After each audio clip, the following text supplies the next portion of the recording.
Welcome into this edition of the BlueWhite Tailgate Pawcast. Andrew Callista, Frank Bonanni of the York Daily Record, and Mike Gross of the Gross Rational Product. It is early July. The Lift for Life is in the books. We're going to talk about that. We are also going to talk about the brand with the three stripes. Nike is out in with Adidas, and also some recruiting fails. Got a kind of interesting and a loaded show. We are going to talk with a former IRS agent and somebody who just testified on Capitol Hill about NIL. Thad Madden joins us to talk about that for an interesting conversation. Guys, let's jump right into it. The Lift for Life. I wasn't able to make it on July 1st. It is budget season for certain industries out there in the world. I could not make it up. I was very disappointed, but it looked like a fun event. It looked like the event of old. What did you guys learn about the Penn State football team at the Lift for Life? I think I learned that they are very heat resistant, considering they were exercising in 85 degree at 9:30 in the morning weather up at State College, because it was outside. I didn't know that I would expect that to be the case, but I think we saw some kind of a little bit of the leadership that you heard about.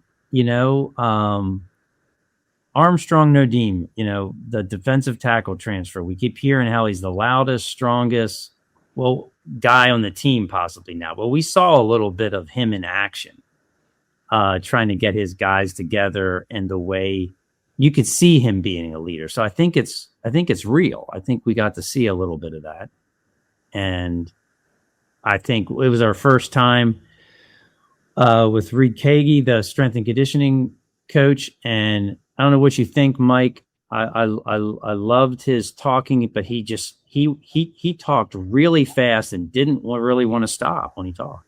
He was a big talker. I'll tell you one thing about the strength and conditioning staff, which is a lot of ex-Iowa State guys. They look like bodybuilders.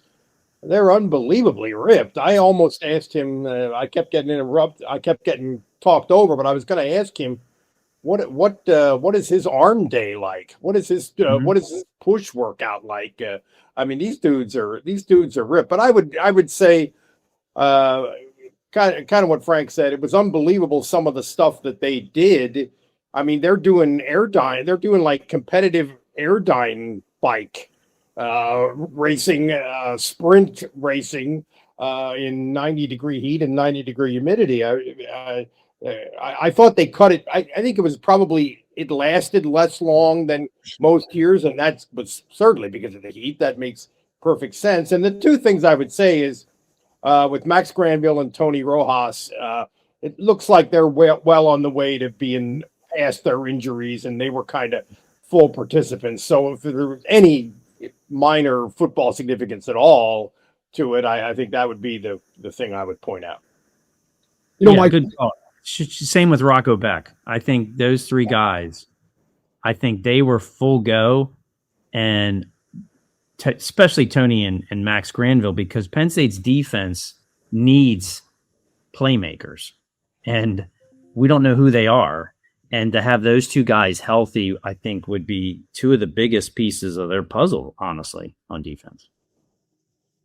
I think in general, who are the stars going to be? Who are the playmakers? I think that's a really good point. I think they're ahead of where I would have guessed, maybe on the line of scrimmage, certainly in the offensive line side. But who are going to be and I don't think Rocco Beck is an all-American type, he's just going to light it up kind of quarterback. So who are the stars going to be? Who are the playmakers going to be? I think that's a question.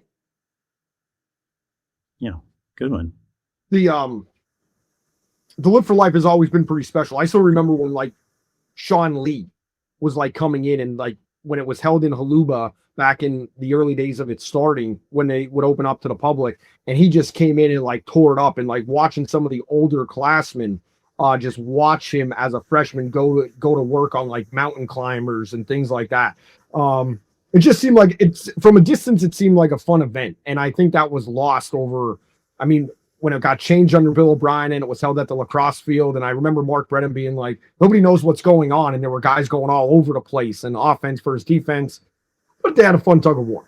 So Yeah, there was no tug of war this time. You do miss that. That's true. You do miss tug of that. war. I thought of that. That would have been a nice way to end it, maybe. But, yeah. There were like bombers, jets, like fighter jets, bombers, like there were all types of categories, and everybody was like, "What is going on?" Like you just didn't know about it. The same day of the Live for Life was the first new day of Adidas's contract. I didn't get Penn State athletics like touching tributes and things like that. I get it. Paterno could have had his own shoe. We've talked to Spider. Spider's been on this program. Spider said, I might have cut it out of the podcast because it was new and I didn't want to get in trouble. But he's like, when Nike brought us our equipment, they sucked. The balls sucked. The jerseys sucked. They fell apart. I remember him saying that. I heard him say that somewhere. Yeah, there were logos all over the place. There was on the shoulder. It was up here. It was over there. Like they were terrible. They were all testing and stuff like that. But the heartfelt tribute, you weren't getting paid. It's a money business. If you're getting paid pennies and somebody's going to give you a quarter, go with who's giving you the quarter. Yeah, it's Some like people get penny slots. Other people go for the big money. Like this is a vendor. It's essentially a vendor who, I didn't get it. The clothes are still going to be made in this pretty much the same factories, just down the line. Same climate is where they're coming from. It doesn't matter. But what was your take on the Adidas logo? They set up a little temporary store in Pagula, the ice hockey venue, which was right next door to where we were. So I walked over there and looked around a little bit and took some pictures. And the football uniforms, as far as I could tell, are identical to what before, except instead of the swoosh, you have the 3 stripes. The logos are the only difference. And they had some model of the it's supposed to be Saquon Barkley, like a mannequin of Saquon Barkley, number 26, and it looks identical to me. And I'm sure when it opened at 8:00 in the morning, which is before we were there. Maybe not Frank. Frank's always early, but by the time I got over there, it just looked like a normal retail store in the late morning on a Wednesday. That's all it was. But no big deal. No, exactly. It's a financial deal. This is just when it starts. 3 stripes instead of the swoosh. I didn't really notice. I'm walking around looking at some of the Penn State people, so to speak, like even Steve Jones, right? He's wearing a new shirt. It looks exactly the same. So, hey, they can sell how much gazillion dollars to market to people, buy the new gear. It's not, I don't know how much different the new gear is, but. Well, I saw one guy looked like maybe a 50-ish gentleman who was walking around with a WWE style championship belt, Penn State championship belt over his shoulder. Did he buy that? Is that an Adidas item? That was weird. That came out of the blue. And the other thing that was kind of funny was the Penn State staff came up to us and said, there's a certain Penn State assistant coach who still had his Nike stuff on. So don't take any pictures of him. Don't take any photos or videos of him. I'm not going to name him, but I thought that was kind of funny. But yeah, so it goes. I think it was funny that Kevin Horn, kind of a friend of ours on the show, does a lot of work with Landon Tangwell. Great Twitter personality, maybe the best Penn State Twitter personality out there. Believe he was a student board of trustee member. He found some of Chris Peterson's, the former SID's, Penn State Nike clothing at the Goodwill. Like just all the Nike stuff going to the Goodwill up in State College. And he posted about it. Hilarious. I mean, that is kind of funny. So, but yeah, all these people, oh, Nike, I'm going to miss you. It was run. You're getting paid. It's a financial transaction. I don't get it's a vendor. It's like Coke against Pepsi, Exactly. Though I am partial to Coke. I will say that. I am too. Absolutely. Yeah, Coke is objectively superior to Pepsi. Pat Kraft, please make our wishes come true. Yeah. Nice job. It's like if I'm not even going to get into that analogy. That'll just get me in trouble. So moving on. Penn State recruiting.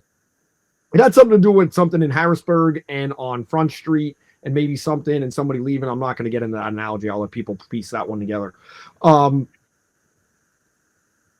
Penn State recruiting. I posted on Twitter that Penn State recruiting has to get better, or the same results will continue to happen on the field just for an opposite reason under Matt Campbell.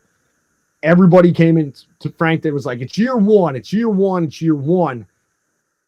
I don't think, I'm not raising the alarm bells, but losing out on Taylor is just not good for Penn State. Well, you know, the part of the thing, though, with recruiting nowadays, and I think it's amplified because it's Matt Campbell's first go-round, really, right? But it's coming down to money. So Penn State develops a relationship with someone like Khalil Taylor. They come up with a price that they believe he is worth in their infrastructure, right? Because they're not going to blow a ton of money on one guy like that, who's not the greatest player in the country type guy, right? He's good, but okay. So then he goes somewhere else that has more money, that really just wants to make a bigger splash and is going to give him more money. And I think a lot of this comes down to it. How are you going to deal with that? If you're Penn State and Matt Campbell, are you going to, for the sake of it, are you going to go Andrew Olish and just give a bunch of money to win the recruiting battle? Or are you going to kind of hold to what you believe in this particular instance? I think we don't know the answers exactly, but that has to be part of the conversation, not just you're losing because Khalil Taylor wants to go to Nebraska. This is finances, man. And it's also July. So, you know, I think they have time in this cycle to reevaluate prospects, to kind of find their footing with finances as how they go off. And there's always the transfer portal. And I think you're going to that has to be a part of all this as well. In your thought of this is that they don't get receivers. Okay, well then how do you score in the transfer portal? James Franklin scored badly in the transfer portal when it came to receivers, didn't he? Okay, but Matt Campbell was kind. You're being kind when you said badly. Yeah, so I don't know. I think there's a lot. My point is, I think there's layers to this. I don't think it's just that they're bad recruiters. Okay, I really don't, and I don't think you can judge that yet. I think it's very complicated in that regard. So.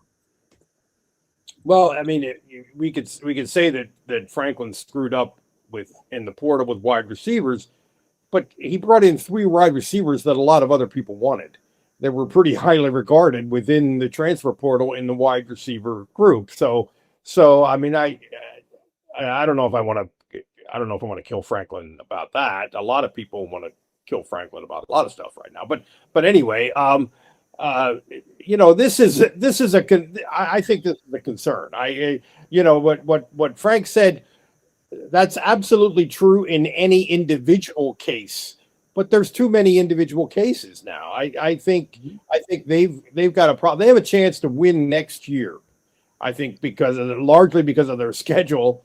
And if they don't win next year, if they don't win pretty big, then I think this problem maybe metastasizes a little bit and gets worse. I don't know. And the other thing is, and maybe we can talk about this when we're talking about the NIL thing, is Pat Kraft said $30 million roster. It's going to be a $30 million roster. Well, is that $30 million above and beyond, or would you add to that? Let's say a prospect comes in and Gatorade comes in and says, we want to give Rocco Beck some money. Is that above and beyond, or is that folded into the 30 million? The whole process of how this works, I don't think we know enough about. I mean, that's another piece of it. But, Penn State is going to have to get better at recruiting than they are right now. And I think there's a good chance they will, but it's right now they're not recruiting at a level that can get them where they want to go, in my view. Yeah, and that's where the concern comes for me. And going off of Frank's point about the layers, it is so complicated, and peeling away the layers of the onion. I'm not saying, I'm not waving a red flag here, and alarm bells aren't going off, because should Matt Campbell overpay for Taylor? No, he absolutely shouldn't. Let somebody else overpay if that's what's going to do. It's almost like the Yankees paying, take a scene out of Billy Beane in the Oakland A's.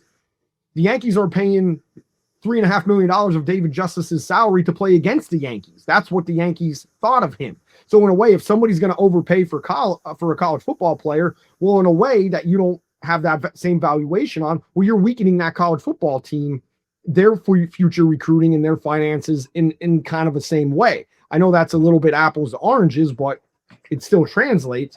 Well, but again, you're referencing the popular culture, a scene from the movie Moneyball, which was Moneyball, yeah, but Billy Ball, sorry. That whole Dave Justice thing. The whole Dave Justice when they're in the batting cage. But it's one of those things where it's concerning that an in-state prospect doesn't see the value for what Penn State would offer him holistically as an entire program and where he wants to go, rather than making it a straight financial decision. And to Frank's point, nails it perfectly. It is a pure financial decision where the kids are going where their biggest bag is.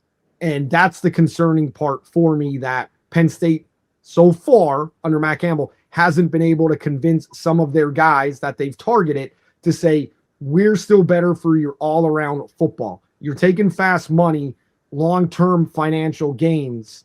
It's like playing stock markets, Wall Street bets, invest in Doge, GameStop, it's going through the roof, AMC, or take my 7-8% over long-term returns.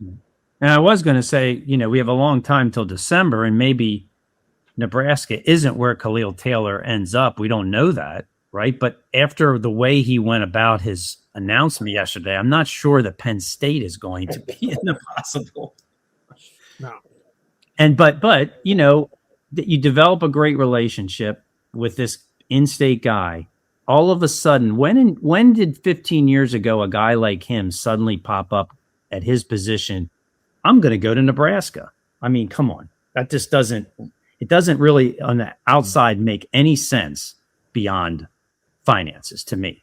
I don't know, because to me, that one of the top receivers in Pennsylvania, you have a relationship with Penn State. If you're going to go somewhere else, I'm just not computing Nebraska. Well, it is finances, but I mean, I think Penn State has to understand that that's the water we're swimming in now, and right. Speaking of water, is that a mason jar, Frank? It is. It is a decorative mason jar. Nice. Oh, we have like 60 of this.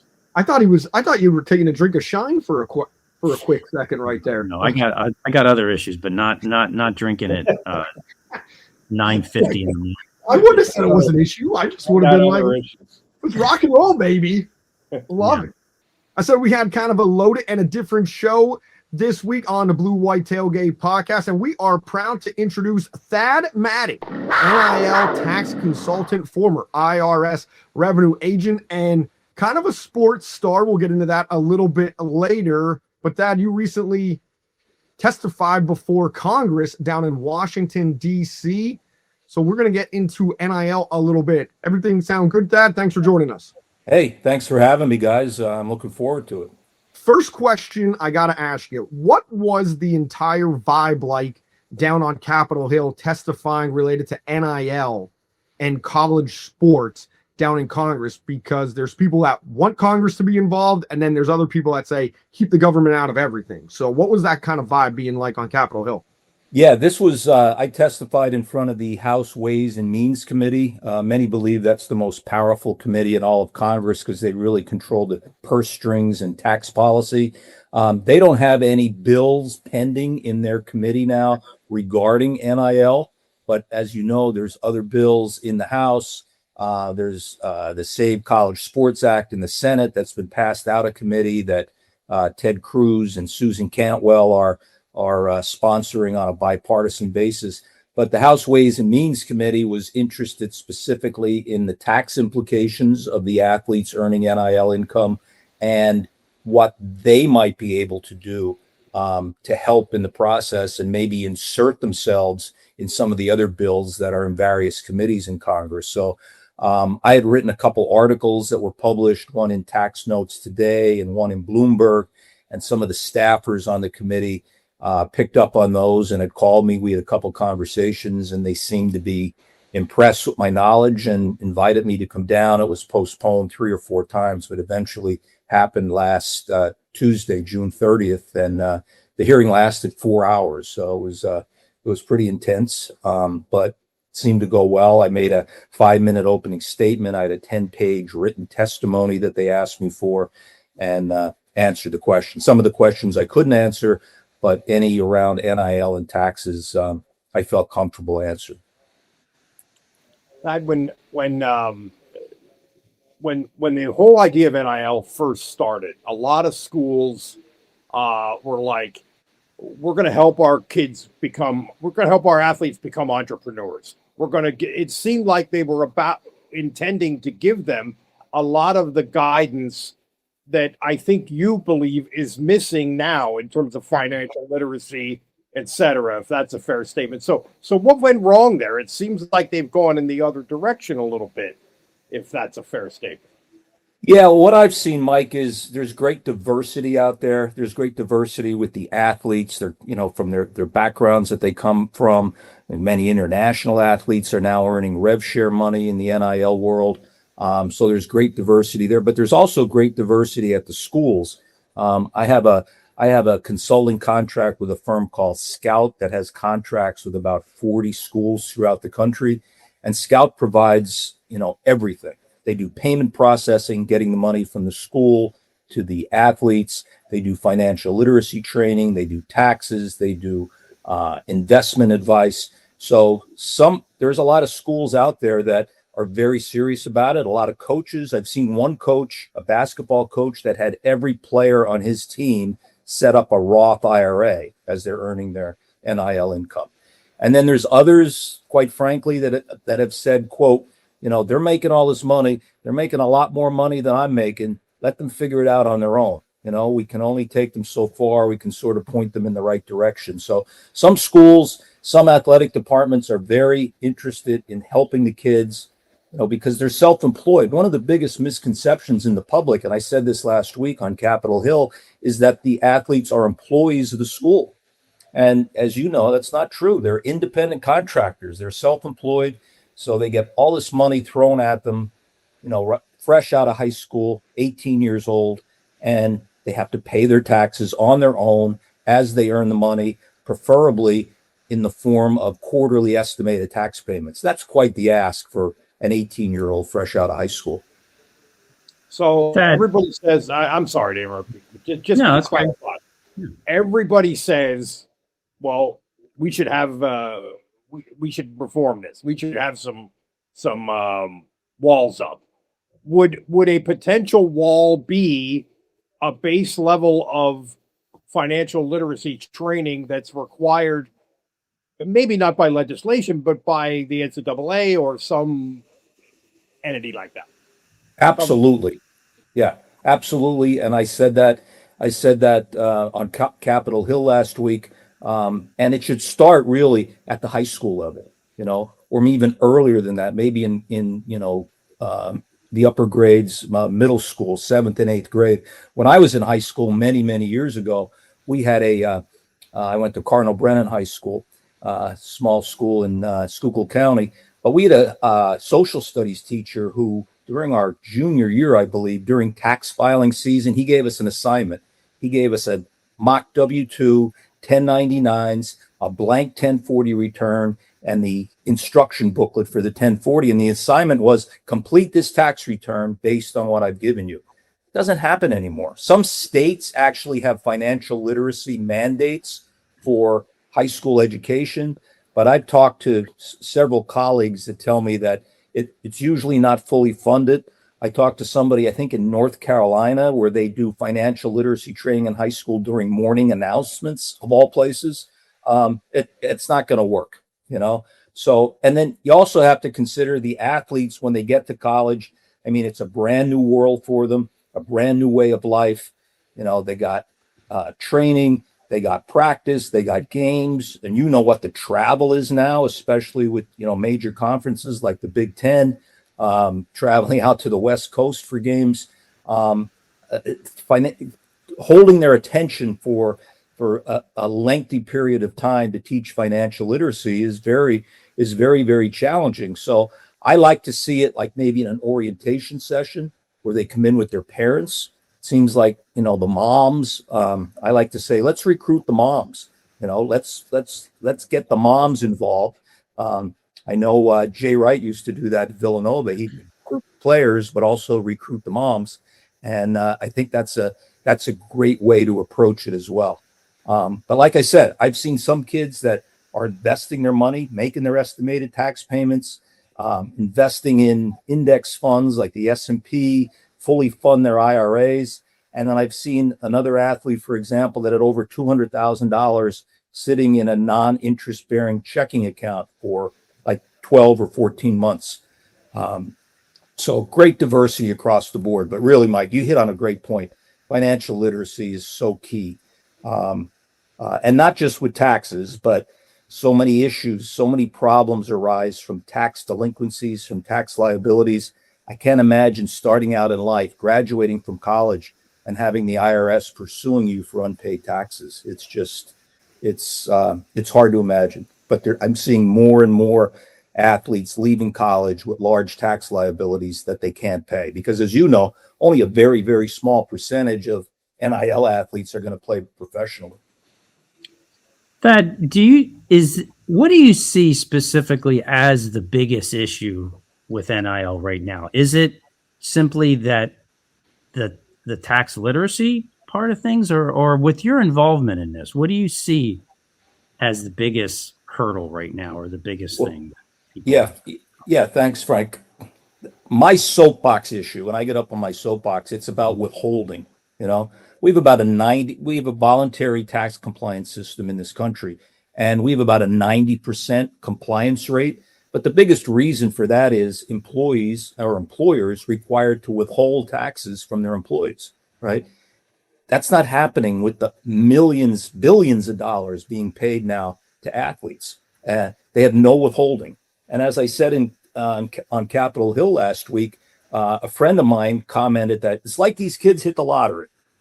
And I responded saying, well, maybe dollar-wise it's like that, but not tax-wise. Because if you hit the lottery, big bucks, you win a casino jackpot of more than $5,000, the payer is required to withhold 24% from your winnings and remit that money to the IRS for your federal income taxes.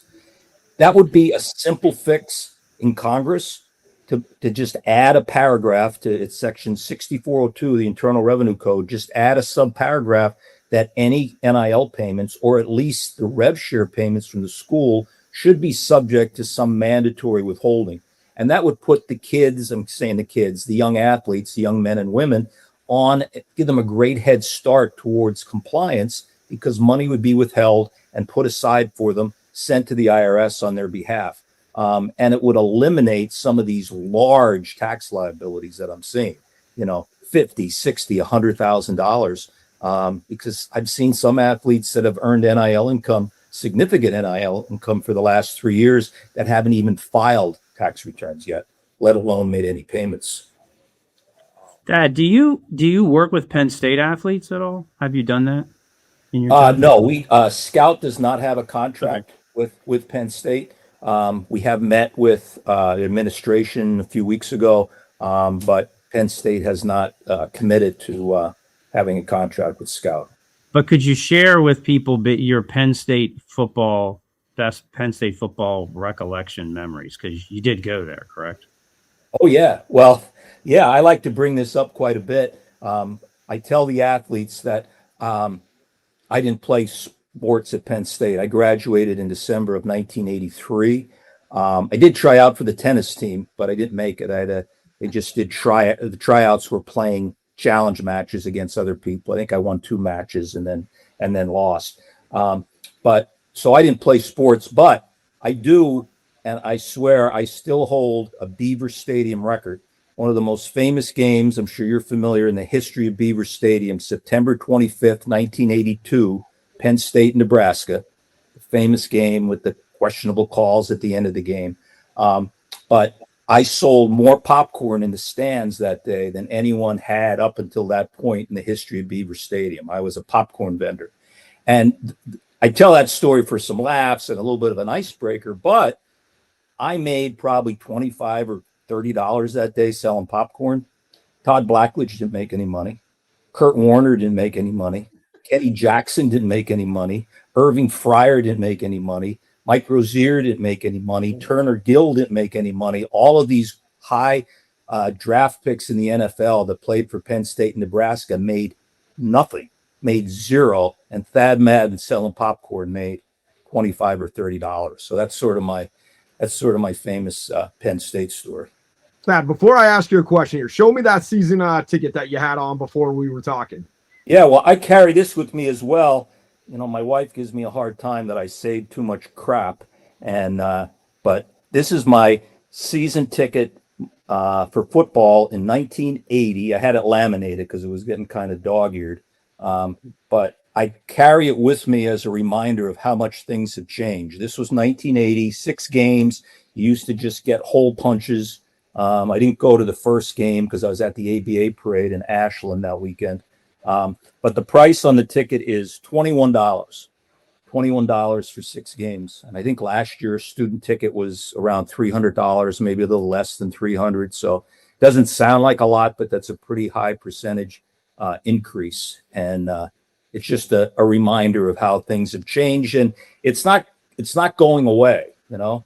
Our CEO at Scout, Michael Haddocks, he's the son of he's Michael Haddocks Jr. His father was the 8th pick in the 1984 NFL draft out of Mississippi State, running back. The Eagles actually picked him. But he likes to tell the story how he knows what it's like. They lost everything.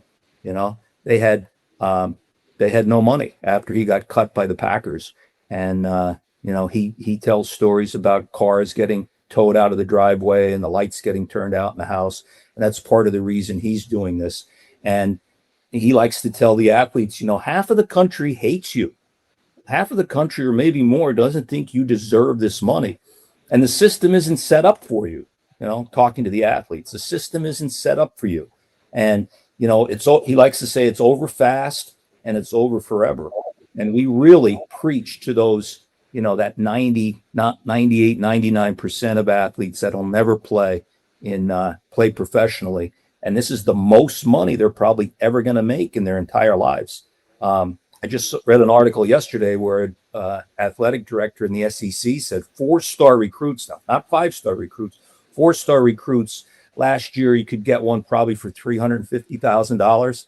He says it's well over $700,000 you have to pay a 4-star recruit coming in as a freshman. And I've seen it. I've seen them coming in. The other big issue is, if I may, the transfer portal. I was traveling to schools back in January, and I was meeting with football players that had just arrived at a new school because they went into the portal and they were accepted and signed a contract. Every one of them had unbelievable increases. I met with a big offensive lineman that played at James Madison for 4 years, had 1 year left of eligibility. He made $60,000 last year at JMU. He transferred to a power conference school. And I asked him, I said, how much are you making this year in 2026? And he said, 1. I said, 100,000. That's good. Congratulations. He said, no. 1 million. So the increases are just almost exponential. And it's not going to change. So, we got to embrace it. That's how I look at it. That's my philosophy. Got to embrace it. And you got to look for ways to provide service to I like to say the kids. And as many as I can save from getting into tax liability issues, because during my time at IRS, I saw tax issues, mainly tax liabilities, destroy lives, break up business, close down businesses, break up lifelong friendships and partnerships and marriages. I even had one taxpayer that was assigned to me that I had met with multiple times commit suicide. And I just don't want to see that happen to these young people. But the way the system is now, it's leading them there towards tax liabilities. So that's my goal, to help as many as I can from being in that situation. Thad, do the collectives make it worse or harder for the schools to kind of manage this because some of them are outside entities? Obviously, we've always had rogue money in college football in some sort of fashion. And kind of give you a loaded question here. Does the government seem serious on taking this issue on in an actual serious manner? Yeah, well, my last 2 years with IRS, I retired at the end of 2024 after 38 years. But my last 2 years, I was helping to lead a nationwide, enterprise-wide task force examining what we considered to be an emerging issue, that is NIL. I had to get approval to get this task force off the ground. Many of the executives and commissioners in IRS didn't even know what NIL was because it was brand new. But a big issue that we looked at were the collectives, because this was prior to the House settlement, which is about a year old now, which led to rev share money, media rights or media revenue being paid to the athletes directly from the schools. But it came about because of the unanimous Supreme Court case in 2021, the Alston case, that led to athletes being allowed to monetize their NIL, and the NCAA shortly thereafter allowing them to do that and to earn money with their NIL. And that's what led to the collectives.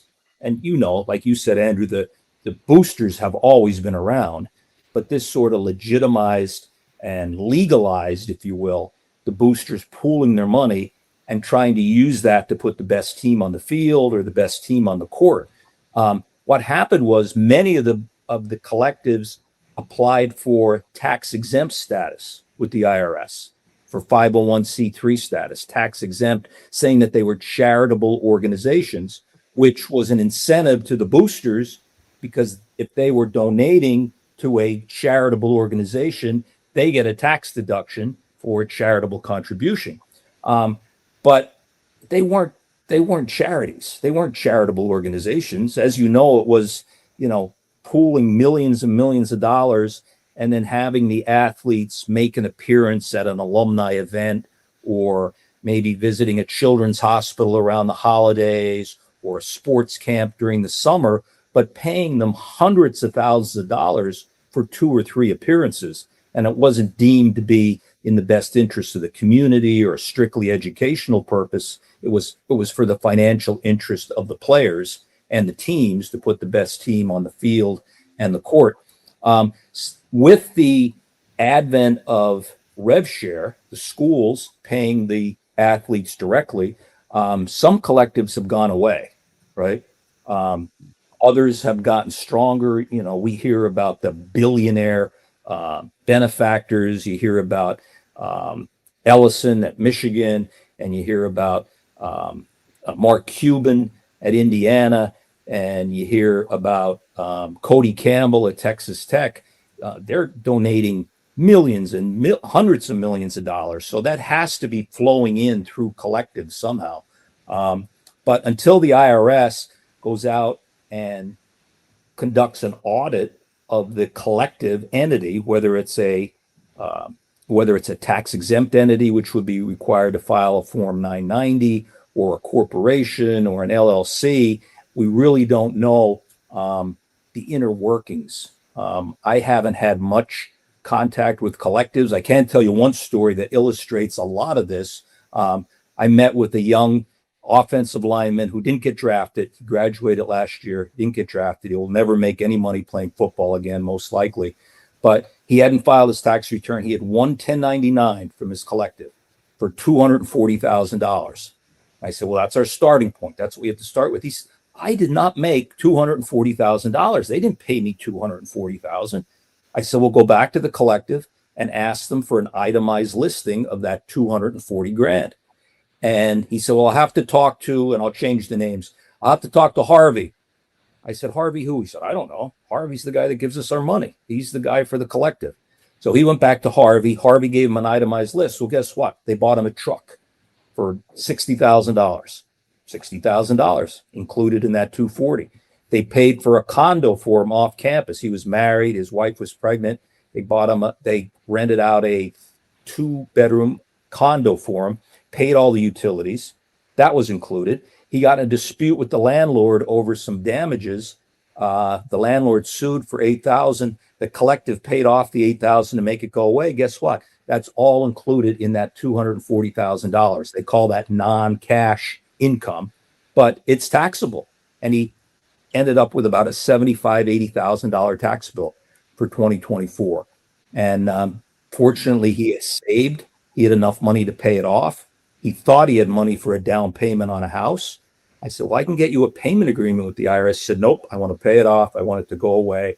And I want to start my life clean of all this NIL and tax issues. So I tell that story because it illustrates the collective issues, sort of the murkiness of it, and the fact that it's out there, and the non-cash. And this kid he said, nobody told me this. Nobody gave me any information up front that I was going to have to pay taxes on all this. So we'll see how it continues with the collectives and the schools. But the schools are desperate. They're desperate for revenue streams and new revenue streams. We're going to see patches on jerseys this year. We're going to have names on business names on fields and stadiums. There's even been some talk of foreign money coming in, like from Saudi Arabia, the public investment fund that's been used to fund Live Golf for the last few years, even though they're going to pull out for next year. But the schools are desperate. University of Louisville officials are on record as saying this is going to implode. It's unsustainable. They claim they had an athletic reserve fund of about $34 million 2 years ago. It's down to $3 million now. But sort of like they say, a race to the bottom just to find more and more sources of revenue. Fascinating. Purely fascinating. Mike, Frank, anything? No, Yeah, I'm good. really enjoyed Well, it's sobering, but I'm good. I'm good as far as questions. Well, Thad, thank you so much for joining us here on the BlueWhite Tailgate Podcast. Really appreciate the insight, and I'll call it the underbelly of kind of stuff that we don't get to see a lot in the public of what's going on as these kids are hitting a bankruptcy and a tax issue so early on in their lives, as even breaking down the cost of that kids not knowing what's actually included in their big NIL paycheck. So thank you very much, Thad. Really appreciate it. And folks, check them out. You see the Penn State Nittany Lion behind them. You see the two Master flags. Go rewatch Jordan Spieth's final round at the Masters. That is featured on it. Also on a Full Swing on Netflix. You might recognize him on the cover art of one of the seasons. So Thad, thank you so much. Really appreciate it. Thanks for having me, guys. We are. Kind of some sobering, Mike, as you said it, sobering stories from Thad about what's going on in the world of NIL and collectives. And it's not surprising that some of these kids don't know that nice condo or apartment that they're living in, they have to pay taxes on it because that's income. Yeah, that story was really good. That the last thing he said there about that specific kid, and it's something that we all wonder about, and we can't seem to, as journalists, we can't seem to find out about this. If you say X player is making $2 million, what does that mean? Well, think of all the different things that, as he just illustrated, it could mean in a deceptive way. It's this is really the next frontier for us and trying to get to the bottom of this. It's crazy. Yeah. I think it shows you that you understand better why 18, 19-year-old kids are not ready for this. They're not ready to deal with the financial responsibilities of this. I think Thad really drove that home.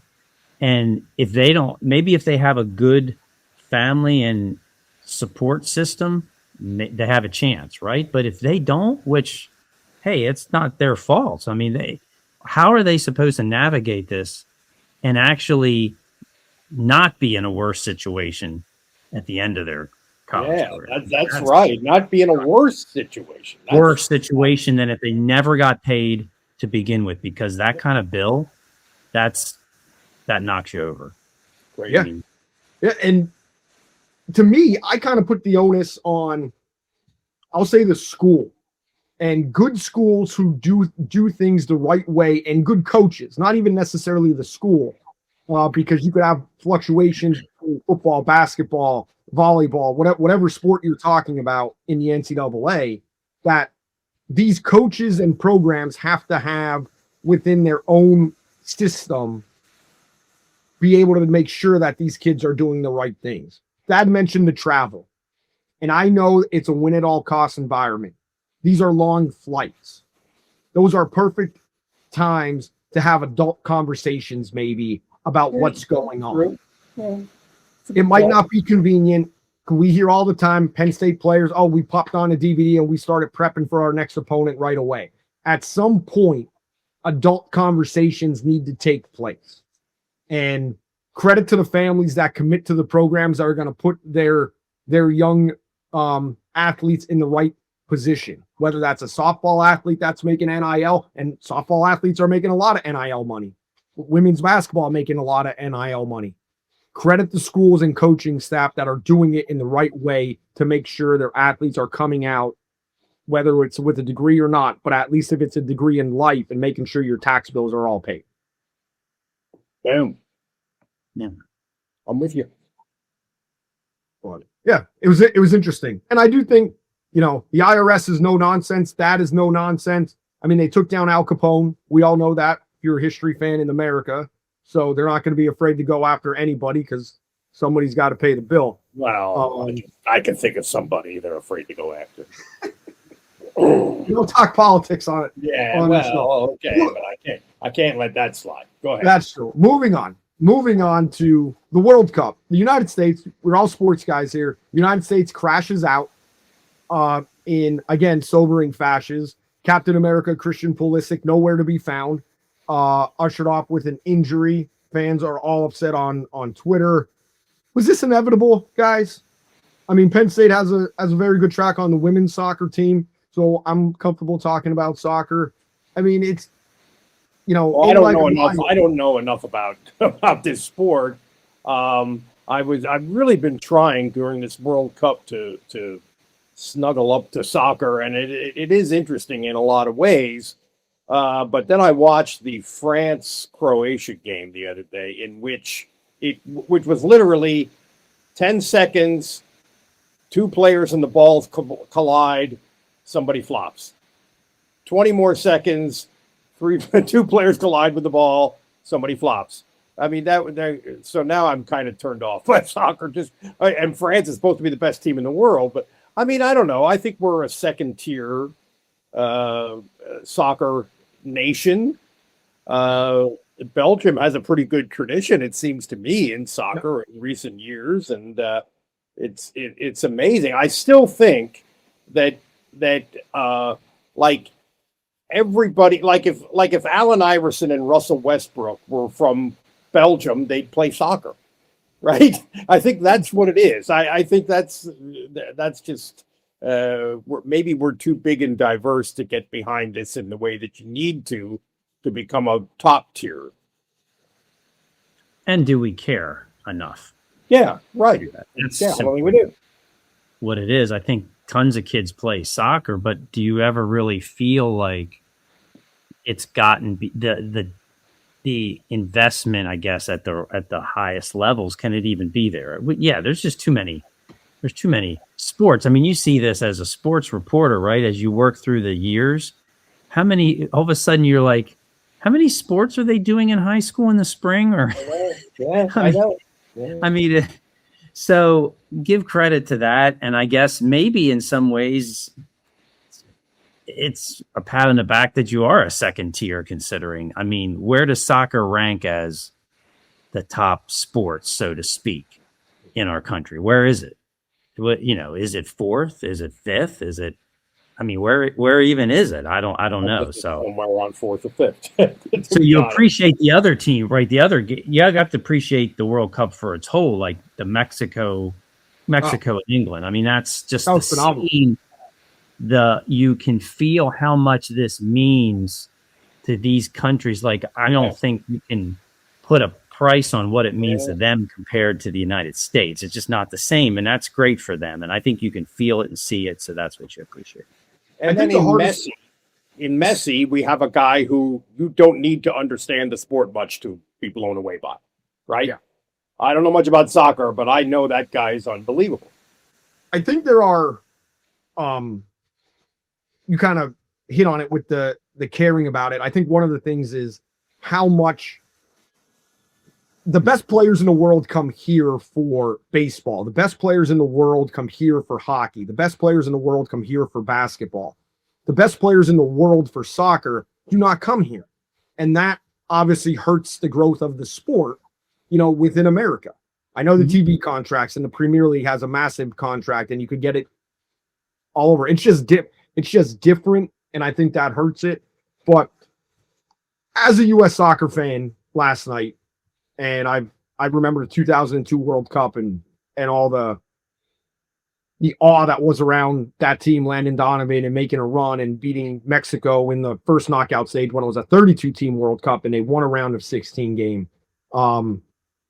It was disheartening last night to watch the team fall flat on their face right from the very start of that game. 4-1. I mean, that's 4-1 against a team that, as far as I know, is not necessarily this huge scoring, attack type team. Yeah.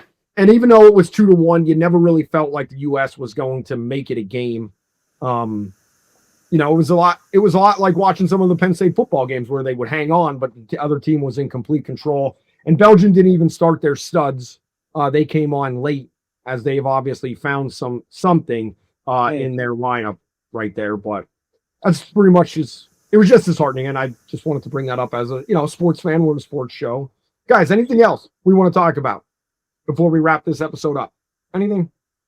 Nothing. All right. Let's wrap for this edition of the BlueWhite Tailgate Pawcast. If you've been out and you've seen the big boy coming through your neighborhood, comment. I posted that on our podcast channel because I got it. And hey, it's content, baby. The big boy rolling through Pennsylvania, quite the sight to see. Hopefully, rolling through about a mile from here in a couple hours. Hopefully, that is the kind of program Matt Campbell creates at Penn State. Just hear that train coming down the track. Yeah. All right. We'll see you in a couple days, everyone. Thanks for watching.